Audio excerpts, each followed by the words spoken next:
ஆடித்தபசு 2025 வீட்டில் எந்த நேரத்தில் எப்படி வழிபட்டால் அம்பிகையின் அருள் கிடைக்கும்? ஆடித்தபசு விழா சங்கரன் கோவிலில் வெகு சிறப்பாக கொண்டாடப்படும் ஒரு விழா. கிட்டத்தட்ட 10 நாட்கள் இவ்விழா நடத்தப்படுகிறது. இந்த நாளில் அம்பிகை தவக்கோலத்தில் காட்சி தர, அவருக்கும் பக்தர்களுக்கும் சங்கர நாராயணன் காட்சி தரும் வைபவம் வெகு சிறப்பாக நடைபெறும். இதில் ஆயிரக்கணக்கான பக்தர்கள் கலந்து கொண்டு சுவாமி தரிசனம் செய்வார்கள். ஆடித்தபசு நாளில் அம்பிகையிடம் முன்வைக்கப்படும் வேண்டுதல்கள் அனைத்தும் நிச்சயம் நிறைவேறும். நம்முடைய கோரிக்கைகள் எதுவாக இருந்தாலும் அது நிறைவேற வேண்டும் என கோமதி அம்மனை மனதார வேண்டிக் கொள்ள வேண்டும். இந்த நாளில் அம்பிகையை அன்போடு வேண்டுபவர்களுக்கு அம்பிகையின் அருளும் சிவன் மற்றும் நாராயணனின் அருளும் கிடைக்கும். சங்கரன் கோயில் ஆடித்தபசு விழா. ஆடி மாதத்தில் வரும் மிக அற்புதமான நாள் ஆடித்தபசு. நெல்லை மாவட்டம் சங்கரன் கோயிலுக்கே உரிய மிகச் சிறந்த ஒரு விழாவாகும். அம்பிகையின் அருளை பெற விரும்புபவர்கள் அவசியம் வழிபட வேண்டிய திருநாள் இதுவாகும். சங்கரன் கோவில் பற்றியும் அங்கு அருள் புரியும் சங்கர நாராயணரையும் கோமதி அம்மனையும் பற்றி தெரியாதவர்கள் இருக்க முடியாது. அப்படி இதுவரை சங்கரன் கோவில் பற்றியும் இங்கு நடைபெறும் ஆடித்தபசு விழா பற்றியும் தெரியாதவர்கள் இப்பொழுதே தெரிந்து கொண்டு இந்த உன்னதமான நாளில் வழிபடுவது சிறப்பு. வாழ்நாள் ஒரு முறையாவது சென்று வழிபட வேண்டும் என சொல்லப்படும் சிறப்புமிக்க திருத்தலம் சங்கரன் கோயில். சிறப்புமிக்க ஆடித்தபசு விழாவினை வீட்டில் எந்த நேரத்தில் எப்படி வழிபட்டால் அம்பிகையின் அருள் கிடைக்கும் என்பதனை இந்த ஆன்மீக பதிவினில் நாம் அறிந்து கொள்வோம். வாழ்க வளமுடன். ஸ்ரீ ஞானவாசல் நேயர்கள் அனைவருக்கும் ஸ்ரீனிவாசனின் அன்பு வணக்கங்கள். சிவனும் விஷ்ணுவும் ஒன்றே. ஒரு முறை சங்கன் பதுமன் என்ற இருவர் இருந்தார்கள். இவர்களில் சங்கரன் தீவிர சிவபக்தன், பதுமன் தீவிரமான பெருமாள் பக்தன். இவர்கள் இருவரும் நண்பர்களாக இருந்த போதிலும் தான் வணங்கும் தெய்வம்தான் பெரிது என்ற எண்ணம் இருவருக்கும் இருந்தது. இதனால் இருவருக்கும் இடையே அடிக்கடி விவாதம் நடைபெறும். சிவன் பெரியவர் என்றும் பெருமாள் தான் பெரியவர் என்றும் வாதம் செய்வார்கள். ஒரு நாள் இந்த விவாதம் முற்றி பெரும் சண்டையாக மாறியது. இந்த விவகாரத்திற்கு தீர்வு பெறுவதற்காக பராசக்தியை நோக்கி இருவரும் தவம் செய்தனர்.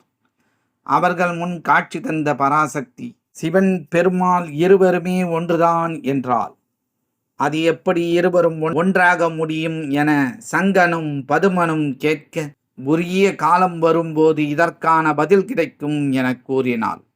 சங்கன் பதுமன் தன்னிடம் கேட்டதை சிவபெருமானிடம் சென்று கூறினாள் பராசக்தி. சிவனும் பெருமாளும் ஒன்று என அவர்களுக்கு மட்டுமல்ல உலகத்தினர் அனைவருக்கும் நிரூபிக்க வேண்டும் என கேட்டுக்கொண்டார்.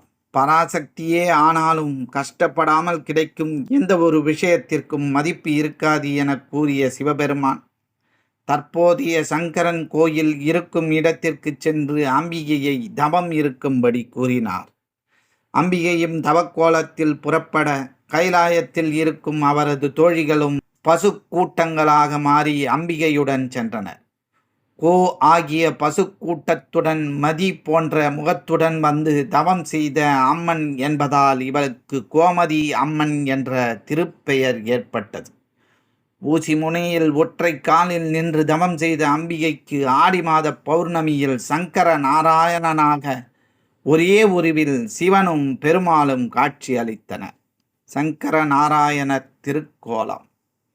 ஒரு பாதியில் சடாமுடி, நெற்றியில் திருநீறு, கழுத்தில் பாம்பு, உடல் முழுவதும் சாம்பல் பூசி, இடுப்பில் புலித்தோல் உடுத்தி, காலில் தண்டை சிலம்பு அணிந்த நிலையிலும் கையில் திரிசூலத்துடனும் மற்றொரு பாதியில் கிரீடம், மார்பிலும் கழுத்திலும் பலவிதமான ஆபரணங்கள், பட்டு ஆடைகள் ஆகியவற்றுடன் நீல நிற திருமேனியாக கையில் சங்குடனும் சங்கர நாராயணரை சங்கரன் கோயிலில் தரிசிக்கலாம்.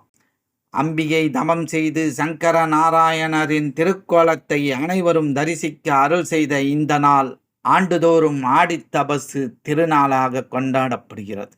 சிவன் பெருமாள் இருவரும் உள்ளதால் இக்கோவிலில் மகா சிவராத்திரி, வைகுண்ட ஏகாதசி ஆகிய 2 உற்சவங்களும் வெகு சிறப்பாக கொண்டாடப்படுவது வழக்கம். அதேபோல் கோமதி அம்மனுக்குரிய ஆடி மாத வைபவங்களும் கோலாகலமாக நடத்தப்படும். இந்த ஆண்டு ஆடித்தபசு திருநாள் ஆகஸ்ட் 7ஆம் தேதி வியாழக்கிழமை வருகிறது. வழக்கமாக ஆடி மாத பௌர்ணமி நாளில்தான் ஆடித்தபசு அமையும். ஆனால் இந்த ஆண்டு ஆகஸ்ட் 7ஆம் தேதி ஆடித்தபசு உற்சவமும் ஆகஸ்ட் 8ஆம் தேதி பௌர்ணமியும் அமைந்துள்ளன. சங்கரன் கோவில் ஆடித்தபசு நாளை மையமாக கொண்டு இந்த நாளில் வழிபட வேண்டும் என்பதால் ஆகஸ்ட் 7ஆம் தேதி வாய்ப்பு இருப்பவர்கள் சங்கரன் கோயிலுக்கு நேரடியாக சென்று வழிபடலாம்.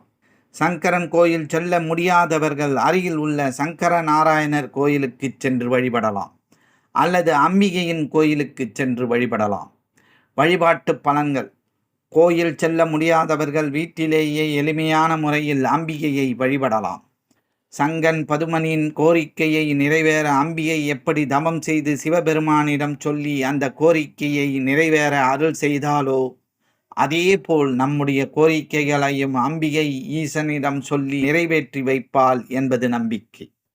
அதனால் குழந்தை, திருமணம், வேலை என என்ன கோரிக்கை உள்ளதோ அதை இந்த நாளில் அம்பிகையிடம் சொல்லி முறையிடலாம். நீண்ட நாளாக நீங்கள் வைத்த கோரிக்கை, பிரார்த்தனை இதுவரை நிறைவேறவில்லை என்றாலும் இந்த நாளில் அம்பிகையிடம் முறையிட்டால் நிச்சயம் நிறைவேறும். வழிபடும் நேரம்: வழிபாட்டு முறை: காலை 7:30 மணி முதல் 8:55 மணி வரை, காலை 10:35 மணி முதல் 12 மணி வரை. இந்த நேரத்தில் வீட்டில் ஏதாவது நைவேத்தியம் செய்து படைத்து அம்பிகையிடம் நம்முடைய கோரிக்கைகளை சொல்லி மனதார வழிபட வேண்டும். மஞ்சள், குங்குமம், தாலிக்கயிறு, வளையல், கண்ணாடி போன்ற மங்கள பொருட்களை வாங்கி வைத்து வழிபட வேண்டும். பிறகு அந்த மங்கள பொருட்களை சுமங்கலி பெண்களுக்கு தானமாக கொடுப்பது சிறப்பு. இப்படி செய்வதால் அம்பிகையின் மனம் மகிழ்ச்சி அடையும். வாழ்வில் எல்லா வளமும் வந்து சேரும். இந்த பதிவினை உங்கள் உற்றார், உறவினர், நண்பர்களுக்கு பகிர்ந்திடுங்கள். இந்த பதிவினை பற்றிய உங்களது மேலான கருத்துக்களை எங்களுக்கு பதிவிடுங்கள். மற்றும் ஒரு ஆன்மீக பதிவில் நாம் அனைவரும் சந்திக்கும் வரை உங்களிடமிருந்து நன்றியும் வணக்கத்தையும் கூறி விடைபெற்றுக் கொள்வது ஸ்ரீ ஞானவாசல் ஸ்ரீனிவாசன். நன்றி, வணக்கம். எங்களுடைய பதிவு உங்களுக்கு பிடித்திருந்தால் லைக் பண்ணுங்க, ஷேர் பண்ணுங்க. மீண்டும் தொடர்ந்து இது போல பல பதிவுகளை பார்ப்பதற்கு எங்கள் சேனலை சப்ஸ்கிரைப் செய்து பெல் ஐக்கானை கிளிக் செய்து கொள்ளவும். நன்றி, வணக்கம்.